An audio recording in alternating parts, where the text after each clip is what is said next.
Here's a look at the history of business. Does CEO mean Chief Embezzlement Officer now? Seems like it, doesn't it? Well, I tiptoed through the internet and discovered some new financial definitions for today. Now, although some are from the past, like one from comedian Bob Hope. I gotta tell you. Yeah, he said, a bank is a place that'll lend you money if you can prove that you don't need it. Well, Will Rogers Thank you, Bob. actually defined advertising. Will Rogers says, advertising is the art of convincing people to spend money they don't have for something they don't need. Oh, once again. And how about the phrase state of the art? Yeah. Now, what is that? State of the art is anything you can't afford. How'd That's you what I'm know? saying. So just ask your accountant, who is a numbers person lacking enough personality to be an economist. Come on. A bull market, now that's a random market movement causing an investor to mistake himself for a financial genius. Oh, much like...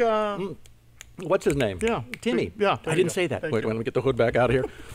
Not Tim Geithner. Anyway, I think we can all agree that the real definition of bull is what your broker uses to explain why your mutual funds have tanked in the last quarter. And since we're talking about quarters, a quarter is now what $1 is worth after taxes. Oh, see, the new definitions. You know what capitalism is, right? What is that? It's man exploiting man as opposed to socialism, which is the reverse. See how that would be. All right, settle down. I quit. I don't need this. No, it's good. That was hilarious. Yeah. Now you have to go out there and get some work. You can't rely on Social Security, which is a federally mandated pyramid scheme. Maybe you are self-employed. That's also known as jobless, or some calling it freelancing. Consulting. Yeah, I'm consulting. You need self-confidence. Yes, Try ego surfing. You know what that is? What's don't ego? you? Ego surfing. I've Ego never heard surfing. This is it's typing your name, your own name, into Google to see who's talking about you. Go ahead, give it a try, Sully.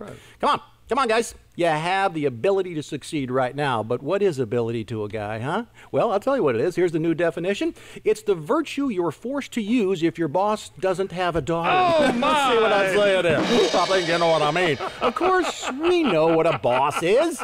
That's someone who is early when you're late, and they're late when you're early. Huh? Oh, okay. That's a boss. That's good. You might need to show a little initiative at work. Initiative? Okay. That's deliberately disobeying a destructive order from your boss and then being right in the long run. That's what you're doing there. Nice. How about that? Now, are these definitions you wrote yourself? No, absolutely not. All right, I ripped very them good. off from some website, and I'll give you that later. I'm all for giving credit where credit is due. And speaking of credit, the definition for credit is the preferred method of acquiring money for people who are too timid to steal and too proud to beg. Too proud to beg. Yeah. Now, you could win the lottery, which is a tax on the gullible. Yes. That's the definition of, there you go. Buy a little life insurance, and we all know what the term life insurance means, don't you? It's a plan that keeps you poor all your life so you can die rich. That's what I'm saying. Now, as far as your life, here's a new term to describe your life in a nutshell. Okay. Standard and poor. All right. Russ and Sully, buy, sell, or hold is next. Do not